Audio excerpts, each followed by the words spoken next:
Hey y'all, I thought I would do something a little bit different this time with the garden vlog and kind of go through my seeds and give you some ideas about things to grow in your garden, whether you're beginning or short of space or got lots of space or whatever you're doing. It's nice to hear somebody else's opinion on what should I grow. So I'm going to go through here, and not alphabetical or anything, but just, kind of as I got my seeds sorted, and show you what I like growing in my garden and give you some ideas. So one of the first things I love growing in my garden are beans. I've got several varieties here, from the purple ones to the red swan and some rattlesnake pole beans. Most of these are bush beans, but I did get the pole beans to try out this year, growing on a trellis. Beans are not only very, very nutritious, they're super duper easy to grow. And as you can see from here, 55 days is not a long time to wait for your beans. Now, beans are a warm season crop, so you got to plant them after all chance of frost is gone. And they're not really something that likes to be transplanted. I've tried a couple of times and I've not had a lot of luck. So these are definitely something that you want to direct sow. And like I said, after all danger of frost is gone. And beans are something that if you keep picking them, then they'll just keep producing. Now, here in the South, they do start kind of in the hot and real big heat, or like in August and stuff. They'll really slow down, and sometimes they'll just go ahead and die. But you can pull them out and replant some more, and they'll be ready to start harvesting when it cools down a little bit. So another thing you can grow are peas. There's lots of different kinds. There's sugar snap peas, there's snow peas, or just the shelling peas like these are. These are Lincoln. I've got several growing out there in my garden. And peas are a cool season crop. You can start them very early. They'll handle frost, if you have late season frost. And like I'm doing right now, I'm growing them here late fall. And they've made it through half a dozen frost here. That it got pretty cold last night, and my peas are still doing fine. The weather said it was supposed to get 32, but I think it actually dipped down a little bit, below that. So peas are a really great thing to grow. Like I said, they're very prolific, and they're good to eat raw or cooking them. And another thing I love is corn. And it can be white, it can be yellow, it can be a bicolor, it can even be some of the Indian corns that are really pretty colored. Corn is generally pretty easy to grow, but it's a warm season crop. It's something you want to plant after all danger of frost is gone. And corn likes to be planted in blocks, preferably, like a 4x4 block or something of corn. If you're going to plant it in rows, you really need to have a couple of rows at least, so it can pollinate. Or you're going to end up having to help it out pollinating it by self-pollinating it, which can be a little bit of a hassle. But now most corn only grows a couple of ears at the most per stalk, so it's something you need room for. Now, I do grow it in some of my containers, but it's not anything I can grow a whole bunch of it and put up to save. Generally, it's just for fresh eating. And something that's necessary, in my garden at least, is okra. Okra is my go-to. It's my favorite thing to grow. I love it. And there's so many different ways of cooking it. My way is frying it. I love to cut it up and roll it in cornmeal and a little bit of flour and fry it. That's my favorite way. But now my daughter, the eldest daughter, likes to roast it. You know, just split it lengthwise and little olive oil and salt and pepper and just roast it. And in fact, I've turned several people onto okra over the years who had never heard of it or thought, you know, that's yucky, but it's not. It's really good. I've got several kinds here. I've got Clemson Spineless is my favorite because the pods have no spines on them. They're and it's much easier to pick. Jambalaya is a new one that I'm going to try. Now it's a hybrid, but it's supposed to be very, very prolific. So for somebody like me in a shorter spaces and stuff, something that produces a lot more is going to be good.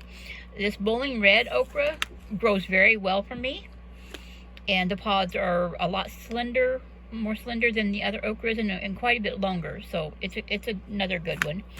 And the Silver Queen is a really super pale green okra.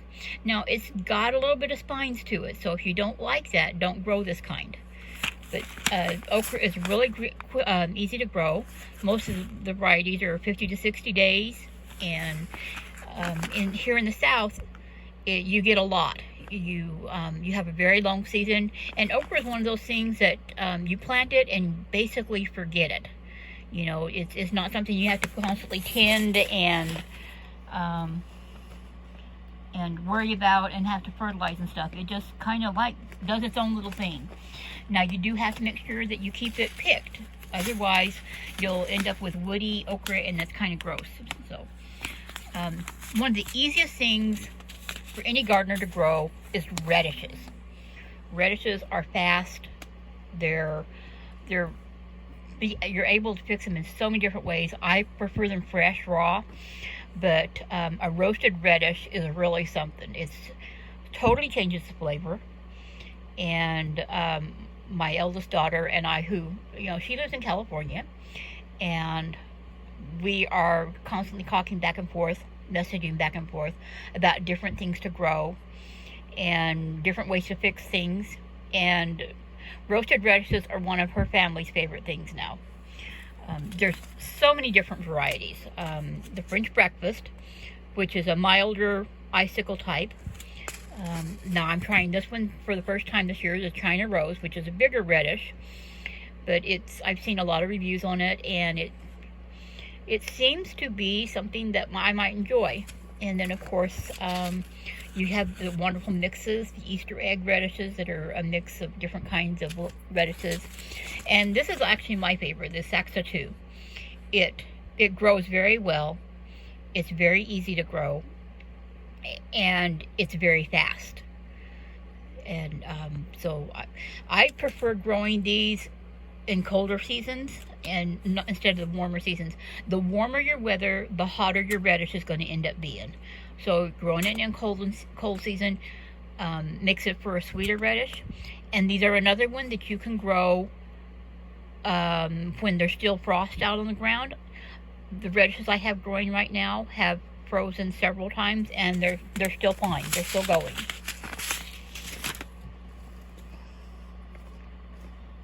Now, just about every gardener likes to grow tomatoes. And there are so many different kinds and so many different ways of using them that I'm just, I'm not even going to really go into a whole lot. I normally grow mine for salsa, for a son-in-law that loves salsa, and so I grow tomatoes for him to make salsa.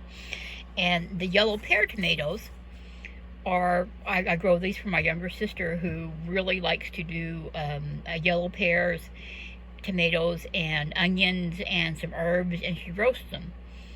And she says it makes it really, really good. So that's why I grow these. And tomatoes are something that you can start indoors and get the plants going really good, and then put them out after all danger of frost is gone. In fact, you don't want to put them out when you're still dipping down into 30s and 40s at night, because it'll stunt them, and they won't really produce. So you definitely want to wait until your weather is nice and warm, and then put your plants out.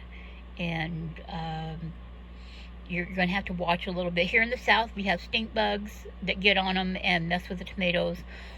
And here in my house, we have birds that like to come and nibble on them when they start turning colors. So for here, I have to grow them with a netting around them in order to keep the birds and critters off of them. But tomatoes are another one that are very easy to grow, and they will produce a lot of food. And along with tomatoes, you just got to have peppers. You know, that's you just got to grow peppers and tomatoes together. That's because, well, at least I do, because, you know, salsa. And there are so many different kinds of peppers. I only have the 4 varieties here, but there are just so many different types, from sweet and fruity flavored to a hot, burn your tongue off. So what I normally grow is the sweet banana pepper, and bullnose is like a bell pepper. Now these are a very small pepper, so if you're wanting a larger one, I would go with something like the California Wonder. But for me, these were fine. And then on the hotter side, I grow the Anaheim, which are the nice big chilies that you get when you buy the canned chilies. That's what these are. Those are Anaheims. They're a hotter pepper, but not as hot as a jalapeno. Which, you know, if you like your food spicy, then you're going to want some jalapeno. Now there are spicier peppers, but I don't have a reason to grow the really, really super spicy ones, just because I just don't need to. Now, something else you really need to put in your garden is, if you have the room, is flowers. Flowers are a pollinator, a pollinator attractor. Couldn't get that out of my mouth. So, you know, plant some flowers around your vegetables. They're also beautiful. I love having a few flowers in my garden, you know, for the pretty and for attracting the pollinators, because you have to have pollinators in a lot of your garden to get your food. Now, the easiest things to grow are the sunflowers, and they're gorgeous, and you can get so many different kinds. I mean, this one here is chocolate cherry. It's a beautiful burgundy red, very dark. And then, you know, mammoth gray striped this is what you buy when you buy sunflower seeds. When you're at the store, these are the sunflower seeds that, you know, everybody is addicted to. And then teddy bear sunflowers they're little guys. They're very short, and they're fluffy, and they're wonderful. I grew these this year, and they were just so much fun to grow. One of the easiest ones to grow are zinnias, and there's different kinds. This is a cactus mix, but I've got several other varieties as well, and they're just really super easy to grow, and they're beautiful, and they'll grow all the way through the summer until it freezes. Now they're not frost hardy at all, so you have to wait until it's warmer, but you can start these in seed trays indoors and then put the plants out after your frost is gone. Bachelor buttons are another super easy one. This is like grandma's cottage garden flower. I mean, when I was a kid, everybody had bachelor buttons growing in their gardens, and they're beautiful. They come in different colors. I have blue and pink and red ones, and they're also called cornflower. But you know, it's just a really pretty flower, and it definitely attracts the pollinators to your garden. And another one I like to grow is flax. Now this is dual purpose. It's a gorgeous flower, attracts pollinators, and the seeds from flax you can use. You can harvest the seeds and grind them up and use them in your baking. And of course, you can also, if you grow your flax all the way through, then you can also make fiber from the stems. Flax is what they use in making linen. Now I don't. I just use the seeds, and I like the pretty flowers. The next things, cabbage. Now I don't grow a lot of cauliflower or broccoli Um, I don't care for it, and so I don't grow it. But that's in this family, who along with the cabbage. Cabbage is one of my favorite things. I mean, who doesn't like a good coleslaw? Cabbage is something you can start indoors and you get the plants going really good, and then you can plant them out. And cabbage will handle a little bit of frost. They are frost hardy, so they're a cool season crop. So you can plant these early, or you can wait and plant them late. But get yourself a good variety of cabbage. I mean, there's green, there's purple, and you know, that make your own coleslaw and stuff, or sauerkraut. And something else that is wonderful to grow and is super duper easy is lettuce. You know, making your own salads with your fresh lettuce instead of the store-bought. There's just such a difference between store-bought lettuce and what you grow yourself. And there's lots of different varieties. You know, you've got your different kinds of romaine type lettuce. This is one of my favorites is the bronze mignonette that I've got growing right now. It's a butterhead type. And then you can just get a mix, like this one here, this salad blend from Baker Creek, that has just all different sorts of lettuces in it. So you know, you can make a really good salad. You can grow this in the colder weather. I have the bronze mignonette growing right now. It survives freezes. In fact, it survived a terrible freeze last night, and it's still going strong. So you can grow this all in a colder season. As soon as your ground can be worked, you can stick this out, plant as a direct seed to sow the lettuce in your ground, and now it doesn't like to grow in the warmer weathers. It will bolt. So this is definitely one you want to put in either very early or very late. Something that in my garden is an absolute must are herbs. I have loved to grow my own herbs, and some of the basics that, you know, every gardener should grow a little of.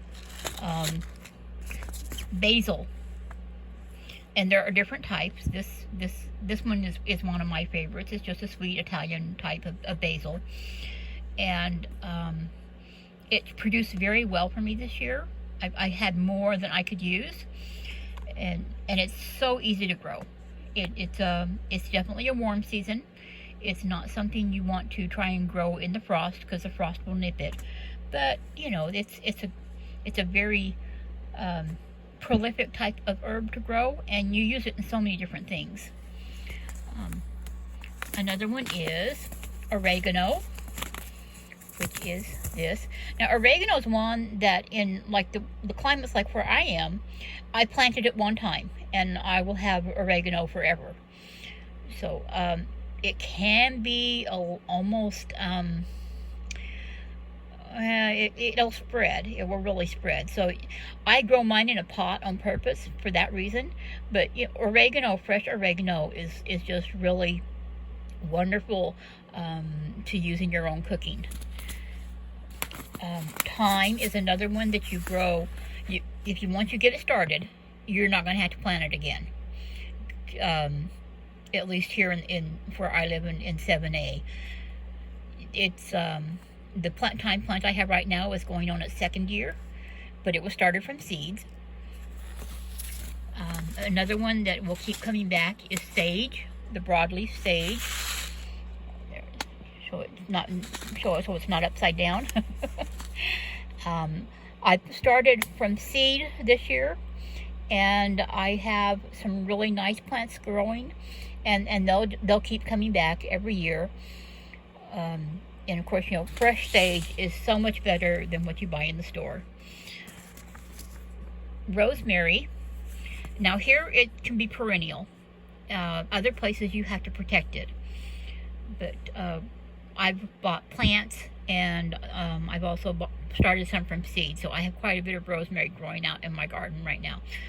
But these are just some of the very basic herbs that you can grow. And if all you have room for is just some pots of herbs, go ahead and grow some pots of herbs, because Your own herbs are just really good. You've seen my parsley growing out in the garden. That's what this is the Italian parsley. Now the picture on here, I kind of looks like a curly leaf, but what I have out in my garden is a flat leaf Italian. So parsley will grow here all through the winter. Now parsley is a biennial. So the first year, you're going to harvest your parsley. The second year, it's going to go to seed. So this is one of those things that you kind of like want to plant some one year and then plant it the next year so that you have it keep going. Because once it starts going to seed, you really don't want to harvest it. It's not going to taste good. Cilantro or coriander. The seeds are coriander. The leaves are cilantro. I didn't have luck with this year, and I'm not sure why, but other gardeners seem to be able to grow this very easily. So I'm including this in the herbs that you should try to grow. And then something I didn't get to plant this year, but I do have the seeds now, and so I'm going to try and find a place for them next year, and that's comfrey. And the comfrey has medicinal value, but it also is very good for in like a permaculture situation, because the plants help other plants around them. And you can take the seeds or the leaves and scrunch them up and use them as a fertilizer. So comfrey is something else that's really good. Now I don't use dill myself, but a lot of other gardeners consider dill something that they just have to have in their garden. Now watermelon is something you have to have space for, because it's going to go rampant. Even if you've got it climbing on a trellis, you've got to have space for it. Now this one is actually my favorite, Crimson Sweet. I didn't grow any this year. I grew the Otomi, which are little small Japanese watermelon, which were very good, and they grew well, but they're more of a personal size, which for me is fine because I'm on my own. The Sugar Baby that I got from Haas Tools, the seeds this year, I didn't grow yet. These are for next year for me to grow, but this was my grandfather's favorite watermelon, and he always grew Sugar Baby watermelons because they were just perfectly sized for him and Grandma. So they're definitely a warm season crop. You've got to wait until all danger of frost is gone. And I grew some on a trellis and they did okay, but really and truly watermelon likes to wander around. So you really need a larger spot for it, and just kind of let it go and let the vines go and do it that way, because it will grow much better that way. And now let's get into the squashes, like winter squash. My favorites, of course, are pumpkin. I love pumpkin pie, pumpkin bread, pumpkin cookies. So I like to grow pumpkin, and this last year I grew it on my fence. And now I grew the Cherokee Tan, which is this one. I didn't have a lot of problems with bugs, but you need to be aware that Cherokee Tan pumpkin is a thinner walled pumpkin, so it's going to take more of these to get a good amount of pumpkin to make something with than it would, say, like the New England sugar pie. But now I have squash bugs that try to eat my pumpkin plants. So like the winter luxury, I only got one pumpkin off the 2 vines that I grew because the squash bugs just demolished them. Although the pumpkin that I got off of there was really a good pumpkin. And so this next year, I'm going to probably try either the sugar pie or this fairy tale pumpkin, because both of them have very good reviews as far as taste and the wall size. And of course, last but not least are the summer squashes. Now I didn't have a lot of luck growing my zucchini this year because, like I said, squash bugs were they were so mean to me. They just ate everything. But if you have a small amount of space, this one's a really good one. There are also other of these little ball type summer squashes, and not only this green like the zucchini, but there are others that are like a yellow, and I've even seen a white one that are available in this smaller size. Zucchini grows more of a bush habit. I mean, it's actually a vine, but it's a very short vine the way it grows. So, but these are definitely warm season. They will not take any frost at all. But if squash is something that you like, the summer squash, make sure you include some form of squash in your garden. And what I don't have seeds for and grew this year were my sweet potatoes. Now, I had originally bought the sweet potato slips from Gurney's, some what they call Puerto Rico, which is they call it a bush type, but it's really more of a short vining type. It doesn't have the really super long vines of the other sweet potatoes. And it produces pretty good for me in my pot type situation where I'm growing only in containers. But if you have more room, I would grow something like Georgia Jet, or there's even some really nice purple ones out there and stuff. But with sweet potatoes, once you grow your slips and you get your potatoes, the tubers from them, if you save one or two back and put them in water early the next year and grow your own slips, you never have to buy them again. So I did not include onions. It's the seeds. Onions from seeds are extremely hard to grow. So if you have a source to get plants or bulbs from, I would definitely go that way. Garlic is the same thing. I would definitely grow garlic from the bulbs and not trying to do seeds with garlic. I grew some this beginning of this year, but I'm probably not going to grow any this next year. Now, garlic is something you want to grow normally planted around October, November, and then you're going to harvest it the next year because it takes a long time to grow. Unless you're in a super duper cold climate, garlic will survive your winter. It's not going to hurt it at all. Another thing that I'm growing right now are shallots, and I got those from bulbs that I bought from Haas Tools, and I'm growing those over the winter. Now, you can just start those in the spring and then harvest them late summer, but I kind of want to be able to harvest mine early summer and then use the pots for something else. So I'm really taking advantage of growing things over the winter. Now, this is by no means all my seeds. These are just some very basic ideas here of some things to grow in your garden. And I hope this helped people. I hope that you got some ideas for your own garden. And I will make another garden video and stuff later, but this was just kind of a quite a bit longer video. I don't normally do one this long, but just some ideas of different types of seeds to grow in your garden.